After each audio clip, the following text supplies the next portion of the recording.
오늘은 4월 7일 화요일입니다. 이번 주간은 고난주간입니다. 오늘부터 토요일까지 고난주간 새벽 기도회로 같이 모여서 하나님을 예배하며 주님의 고난과 죽으심을 묵상하고 주님의 십자가의 은혜를 깊이 깨닫는 한 주간이 되시기를 바랍니다.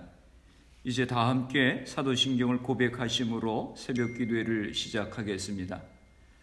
전능하사 천지를 만드신 하나님 아버지를 내가 믿사오며 그 외아들 우리 주 예수 그리스도를 믿사오니 이는 성령으로 잉태하사 동정녀 마리아에게 나시고 본디오 빌라도에게 고난을 받으사 십자가에 못 박혀 죽으시고 장사한 지 사흘 만에 죽은 자 가운데서 다시 살아나시며 하늘에 오르사 전능하신 하나님 우편에 앉아 계시다가 저리로서 산 자와 죽은 자를 심판하러 오시리라. 성령을 믿사오며 거룩한 공회와 성도가 서로 교통하는 것과 죄를 사하여 주시는 것과 몸이 다시 사는 것과 영원히 사는 것을 믿사옵나이다. 아멘. 오늘 우리에게 주시는 하나님의 말씀은 마가복음 12장 1절에서 12절까지 말씀입니다. 제가 봉독해 드리겠습니다. 예수께서 비유로 그들에게 말씀하시되 한 사람이 포도원을 만들어 산 울타리로 두르고 즙자는 틀을 만들고 망대를 지어서 농부들에게 서로 주고 타국에 갔더니 때가 이르매 농부들에게 포도원 소출 얼마를 받으려고 한 종을 보내니 그들이 종을 잡아 심히 때리고 거저 보내었거늘 다시 다른 종을 보내니 그의 머리에 상처를 내고 능욕하였거늘 또 다른 종을 보내니 그들이 그를 죽이고 또 그 외 많은 종들도 더러는 때리고 더러는 죽인지라. 이제 한 사람이 남았으니 곧 그가 사랑하는 아들이라. 최후로 이를 보내며 이르되 내 아들은 존대하리라 하였더니 그 농부들이 서로 말하되 이는 상속자니 자 죽이자. 그러면 그 유산이 우리 것이 되리라 하고 이에 잡아 죽여 포도원 밖에 내 던졌느니라. 포도원 주인이 어떻게 하겠느냐? 와서 그 농부들을 진멸하고 포도원을 다른 사람들에게 주리라. 너희가 성경의 건축자들이 버린 돌이 모퉁이의 머릿돌이 되었나니 이것은 주로 말미암아 된 것이요 우리 눈에 놀랍도다 함을 읽어보지도 못하였느냐 하시니라. 그들이 예수의 이 비유가 자기들을 가리켜 말씀하심인 줄 알고 잡고자 하되 무리를 두려워하여 예수를 두고 가니라. 아멘. 이번 주간은 고난주간입니다. 주님의 십자가를 깊이 묵상하시면서 하나님의 크신 은혜를 깨닫는 귀한 한 주간이 되시기를 바랍니다. 오늘 말씀은 악한 농부의 비유로 많이 알려져 있습니다. 이 비유의 배경은 예수님께서 유월절을 지키시기 위해서 예루살렘 성에 입성하시고 성전에 들어가셔서 성전 안에서 매매하는 자들을 내쫓으시고 돈 바꾸는 자들과 비둘기 파는 자들의 상과 의자를 다 둘러 엎으셨습니다. 그리고 당시 사람들이 성전 경내를 공용 통로로 지름길로 사용하고 있었는데 성전을 지나다니지 못하게 하셨습니다. 그러니까 예수님께서 몇 시간 동안이나 성전 전체를 점거하신 것이 된 것입니다. 이것은 대제사장들과 서기관들에게는 아주 큰 문제였습니다. 그래서 그들은 어떻게 예수를 죽일까 꾀하게 되었습니다. 그런데 예수님을 따르는 사람들이 많았기 때문에 백성들의 눈치를 보면서 함부로 어떻게 하지 못했습니다. 그러나 대제사장들과 서기관들과 장로들이 예수님께 다가왔습니다. 이 대표들이 왔다고 하는 것은 이 사건을 굉장히 심각하게 여겼다고 하는 것입니다. 마가복음 11장 28절에서 그들이 예수님께 묻습니다. 무슨 권위로 이런 일을 하느냐? 누가 이런 일을 할 권위를 주었느냐? 예수님께서 그들의 질문에 맞받아서 질문하십니다. 요한의 세례가 하늘로부터냐 사람으로부터냐 하고 물으셨습니다. 그들이 입장이 곤란해서 모른다고 대답할 때 예수님께서 그들에게 이 악한 포도원 농부의 비유를 말씀하셨습니다. 한 포도원 주인이 어떤 농부들에게 세를 주고 멀리 떠났습니다. 농부들은 많은 소출이 예상되는 좋은 포도원을 맞는 기회를 얻었습니다. 또 자기 땅처럼 경작할 수 있는 자유도 얻었습니다. 그들은 약속한 것을 주인에게 드리기만 하면 계속해서 좋은 포도원에서 일할 수 있었습니다. 예수님 당시의 농장 주인은 농부에게 농장을 맡길 때 계약을 했습니다. 땅이 없는 농부는 주인의 농장을 사용하는 대신에 수확할 때 주인에게 수확물의 일부를 주어야 했습니다. 따라서 비유의 주인이 농부들에게 포도원의 소출을 요구한 것은 당연했습니다. 주인은 마땅히 받아야 할 몫을 얻고자 자신의 종을 포도원에 보냈습니다. 그러나 농부들의 반응은 뜻밖이었습니다. 주인의 행동은 상식적이었지만 농부들은 비상식적인 행동을 하였습니다. 사실 그들은 주인의 포도원을 탐냈던 것입니다. 그들은 포도원을 자신들의 것으로 착각을 했습니다. 그래서 주인이 보낸 종들을 선대하지 않았습니다. 농부들은 주인이 보낸 종들을 때리거나 죽였습니다. 주인은 참고 인내하며 여러 번 종을 보냈지만 농부들은 번번이 종들에게 악한 행동을 반복했습니다. 여러분, 상황이 이렇게까지 되면 주인이 어떻게 대응을 해야 하겠습니까? 경찰에 신고를 하고 경찰을 대동하고 그 악한 농부들을 처리해야 되지 않겠습니까? 주인에게는 경찰에게 신고할 권리가 있습니다. 주인이 요청하면 중무장한 경찰들이 그 포도원을 쓸어버리고 종들을 학대한 폭도들을 체포해서 법정에 세울 것입니다. 주인의 종들을 능욕한 것은 주인의 인격을 모독한 것입니다. 주인은 이 문제를 처리해서 어떻게든 자기 명예를 지켜야 했습니다. 본문은 주인이 분노했다고 하는 말은 없지만 그가 분노했으리라고 하는 것을 우리가 충분히 짐작할 수 있습니다. 그런데 주인은 놀라운 결정을 합니다. 6절에 말씀합니다. 세 번역으로 읽어드리겠습니다. 이제 그 주인에게는 단 한 사람, 곧 사랑하는 아들이 남아 있었다. 마지막으로 그 아들을 그들에게 보내며 말하기를 그들이 내 아들이야 존중하겠지 하였다. 주인이 난폭한 악한 농부들에게 너무 점잖게 대응하는 게 아닌가 싶습니다. 그들이 양심의 가책을 받아서 자신의 아들들에게는 잘 대해주겠지 하는 마음을 가진 것입니다.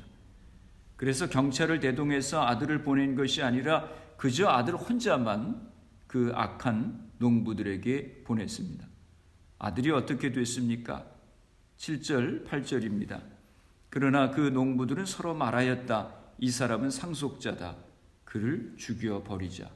그러면 유산은 우리의 차지가 될 것이다.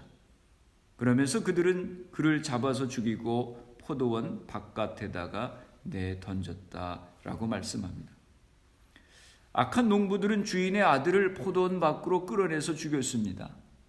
왜 그랬습니까? 아들을 죽이면 그들이 그 땅을 차지할 수 있을 것이라고 생각을 했던 것입니다. 예수님 당시에는 누가 어떤 땅을 3년 동안 계속해서 차지하게 되면 그 땅의 소유권자가 될 수 있었습니다. 그래서 그 악한 포도원 농부들은 자신들이 그 포도원을 3년 동안 계속 점유할 수만 있다면 그 소유권을 확보할 수 있다고 믿은 것입니다. 그래서 이 악한 농부들은 자기 신분을 잊고 주인처럼 행세하기 시작한 것입니다. 그러자 주인이 어떻게 합니까? 9절입니다. 그러니 포도원 주인이 어떻게 하겠느냐? 그는 와서 농부들을 죽이고 포도원을 다른 사람들에게 줄 것이다 라고 말씀합니다.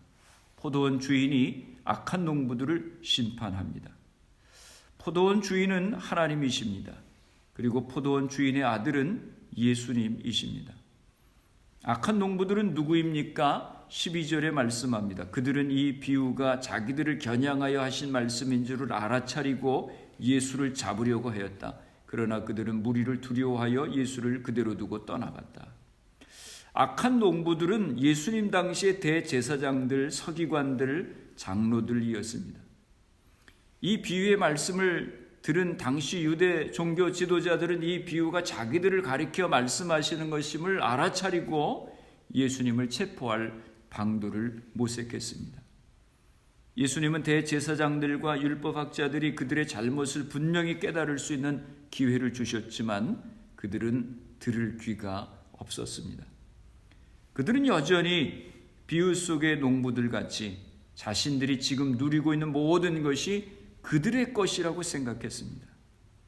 그들에게는 성전과 이스라엘 땅과 백성은 하나님의 것이 아니라 자신들의 것이었습니다. 그랬기에 그들은 예수님께서 그들의 잘못을 지적하시자 분노해서 예수님을 죽이려고 했던 것입니다. 왜 우리가 하나님의 말씀에 순종하지 않습니까? 하나님이 내 인생의 주인이심을 모르고 내가 나의 인생의 주인이라고 생각하기 때문입니다.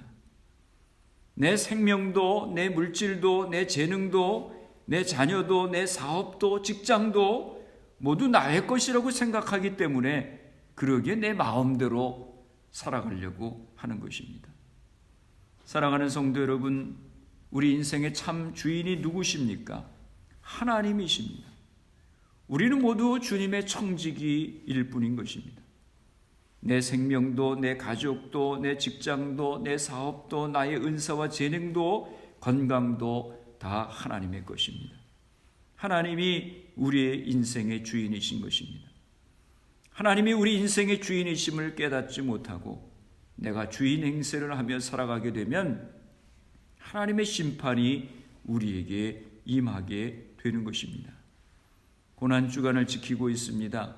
하나님이 나의 인생의 주인이심을 진정으로 깨닫지 못하고 내가 주인이라고 생각하며 살았던 잘못된 모습들을 회개하기를 원합니다. 하나님만이 나의 인생의 주인이시고 우리는 청직이라고 하는 것을 다시 한번 고백하며 주님만을 섬기며 살아가시는 성도님들이 되시기를 주님의 이름으로 축원합니다. 기도하시겠습니다. 살아계신 아버지 하나님, 하나님의 은혜와 사랑을 감사합니다. 고난주간을 맞이하여 주님의 십자가를 묵상하며 새벽 예배를 드리게 하시니 감사합니다. 하나님만이 우리 인생의 주인이시고 우리는 주님의 청지기임을 다시 한번 깨닫게 하여 주시옵소서. 우리의 생명도, 우리의 재능도, 우리의 물질도, 우리의 자녀도 모두 하나님의 것이고 우리는 청지기입니다. 하나님께서 우리에게 원하시는 것이 무엇인지 그 뜻에 순종하며 살아가는 저희들이 되게 하여 주시옵소서. 사도 바울이 이제 내가 사는 것은 나를 위하여 살아가는 것이 아니라 내 안에 계신 예수 그리스도를 위하여 살아간다고 고백한 그 고백이 저희들의 고백이 되게 하여 주시옵소서. 나의 십자가를 지고 묵묵히 주님을 따라가는 주의 백성들이 되게 하여 주시옵소서. 코로나 바이러스로 인해서 많은 사람들이 어려움 가운데 있습니다. 하나님, 우리 성도님들 가정을 지켜주시고 건강을 지켜주시옵소서. 생업에 어려움을 당하지 않도록 보호하여 주시옵소서. 코로나 바이러스를 위해서 수고하는 모든 의료진들, 봉사자들, 위정자들에게 지혜를 주시고 강건케 하여 주시옵소서. 특별히 이 미국이 굉장히 어려운 상황 가운데 있습니다. 하나님이 이 땅을 회복하여 주시옵소서. 이 질병이 하나님의 은혜 가운데 속히 물러가게 하여 주시옵소서. 오늘도 주님과 동행하는 승리하는 복된 하루가 되게 하여 주시옵소서. 예수님의 이름으로 기도드리옵나이다. 아멘. 주기도문 하심으로 새벽 기도회를 마치겠습니다. 하늘에 계신 우리 아버지여, 이름이 거룩히 여김을 받으시오며 나라가 임하옵시며 뜻이 하늘에서 이루어진 것 같이 땅에서도 이루어지이다.